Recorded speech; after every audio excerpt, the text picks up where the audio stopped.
Hello everyone, Namaskar. Welcome back to another video. In this series, I am explaining all 10 memory items one by one. This is second video out of 10. Let's start with the memory item first, and then I will be answering all your cross questions, right? So, whenever any interviewer asks memory item for emergency descent, you will say call out emergency descent, crew oxygen mask use, signs on, emergency descent initiate. If auto thrust is not active, thrust levers idle, speed brakes full. That's it. Memory item ends here. Now definitely interviewer will definitely ask you some cross questions to cross check your knowledge. Now I will be covering all these questions and all your doubts which might be coming in your head right now with the help of a story of my sim session when I performed this memory item for the very first time. So it goes like this. Our instructor asked us to read about emergency descent memory item. He said we will be doing emergency descent tomorrow in the simulator. So now me and my sim partner started reading emergency descent from FCOM and FCTM. After reading this, me and my partner entered in simulator and our instructor asked us to perform emergency descent. Now first thing first, when will you initiate emergency descent? So if you'll open the FCTM, very first line in FCTM says, since emergency descent should only be initiated on positive confirmation that the cabin altitude and the rate of climb are excessive and uncontrollable. How do you know when you will be sitting in the cockpit that your cabin altitude and rate of climb are excessive? That is the doubt now.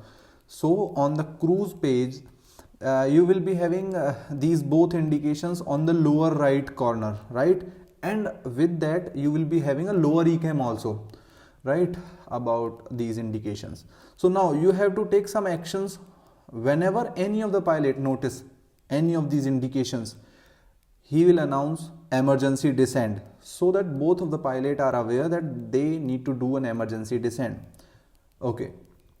Let me tell you that sometimes only cabin pressure excess cabin altitude warning is there on the upper ECAM, but there is no cabin pressure page.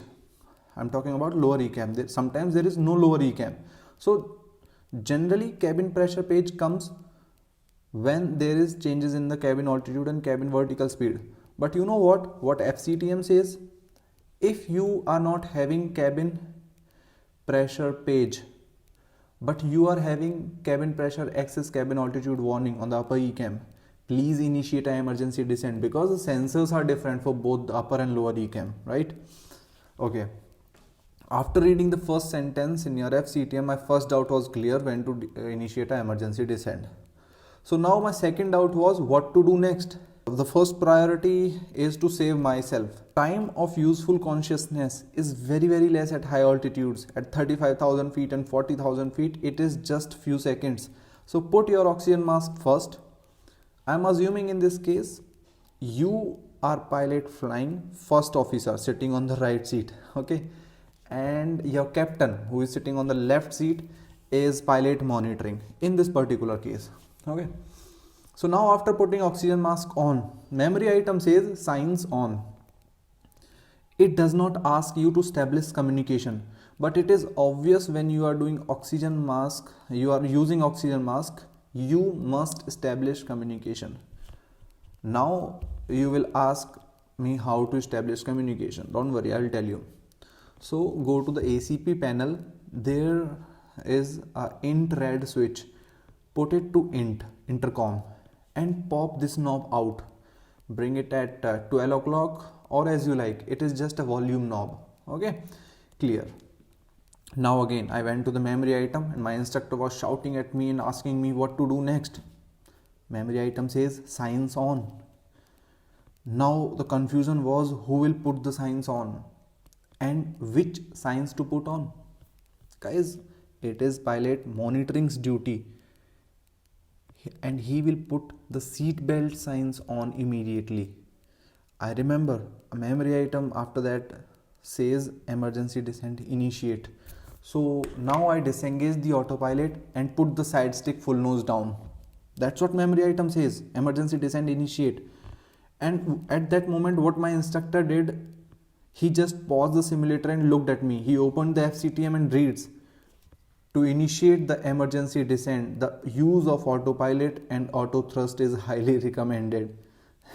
Oh God. He again put me at the same altitude and he says, okay, do it with autopilot and auto thrust. So this time I came on the FCU panel and I know my first priority is to descend to some lower altitude. So I just turned the altitude knob to the anti-clockwise direction and pulled it. That's how you select an altitude. After one rotation, I could reach nearly 15,000 feet.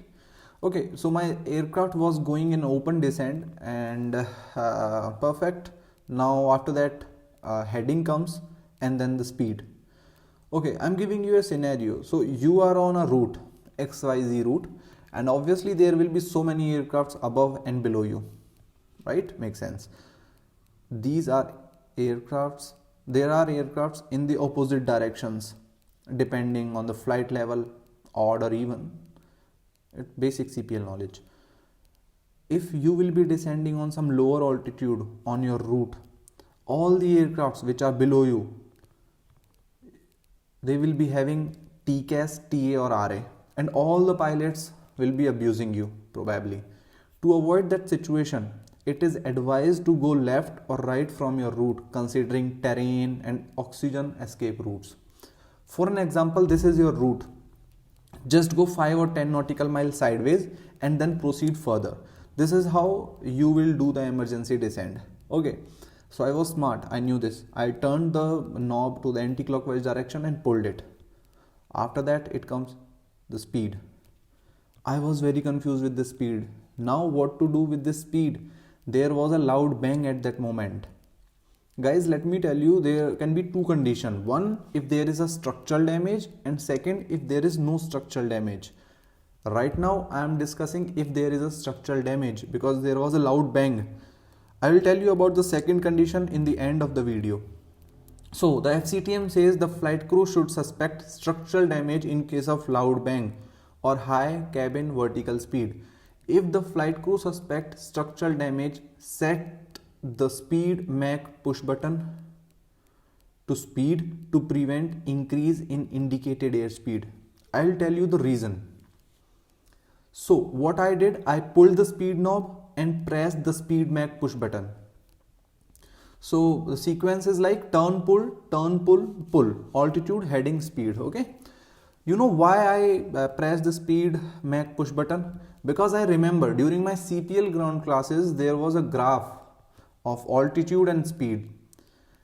I'll not go in detail, but in this situation, if you descend at constant Mach number, your calibrated airspeed, or you can say indicated airspeed, is going to increase. And I don't want to increase my speed because the aircraft is already damaged. If the speed will increase, it will damage further. So I converted my Mach number into calibrated airspeed and now I will be descending at constant airspeed. Perfect.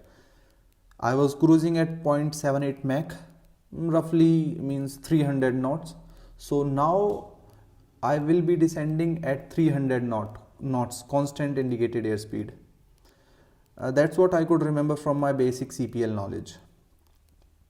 I pressed it, perfect. My instructor was happy with this thing. I recall the memory item again and the memory item says if auto thrust is not active, thrust lever idle. But my auto thrust was active. I looked at my FMA, there was auto thrust in white, perfect. Auto thrust was active, I did not touch the thrust levers. I want you to remember here, whenever you are doing any changes on the FCU panel, always read the FMA. So there will be thrust idle, open descent, heading, right? Then proceed further. Okay. After that memory item says speed brakes full. And what I did, I instantly bring the speed brakes from retracted to full within a second. And my instructor paused the simulator again and opened FCTM and started reading. At high flight levels, the flight crew should extend the speed brakes while monitoring the VLS. He was looking at me. What happens when you use the speed brakes? Your VLS comes to your current speed. You will notice on your speed tape that VLS is approaching your current airspeed like a snake. and that may result in the activation of angle of attack protection. So now, to avoid that situation, you need to extend speed brakes while monitoring the VLS. Keep an eye on the speed tape and hand on the speed brake lever. So far, so good. We applied the memory item, we were happy. Now the confusion was what to do next. We have completed the memory item. Okay. Guys, I remember after one rotation in the anti-clockwise direction, the altitude was roughly 15,000 feet. So what I thought, after applying the memory item, why not refine the settings? Why not refine it to the 10,000 feet, and why not refine the heading again? I went to the FCU panel, but my instructor asked us not to touch the FCU panel right now, and he told us that the whole emergency descent is divided into two parts. Its first step is to apply the memory item, which we have already applied. Now the second step is to perform the read and do procedure, either from the ECAM or the QRH. Okay, it makes sense. I asked my pilot monitoring ECAM actions, and he started performing the ECAM actions. Now so many important things are covered in the ECAM actions. I will not tell you what are in the ECAM actions at this moment. Whatever ECAM actions are there, just perform them. Now after this, according to me, both steps of emergency descent has been completed. So now I wanted to refine settings again. My aircraft was descending, it was passing 25,000 feet, and it was going away from the route. Perfect. So my instructor suggested me one thing, that Abhishek, why don't you give a public announcement, at least tell everybody that you are performing emergency descent? Totally agree. I was totally agree with this idea, so I just gave a PA call, emergency descent, emergency descent. Now crew knows their duty very well. They will take care of everything by themselves. Okay. Then I bring aircraft to 10,000 feet. My instructor says, do you know how to check MIA or MORA, MEA or MORA? I said no. He said, put the constraints on. I put the constraints on. 40 nautical mile range and arc mode. Now I checked my ND, MORA was 5,600 feet. I was very happy because I have to descend 10,000 feet, or MIA MORA, MORA, whichever is higher. So I have to descend at 10,000 feet. Okay. I have already selected 10,000 feet by now. Now comes another refinement for the heading.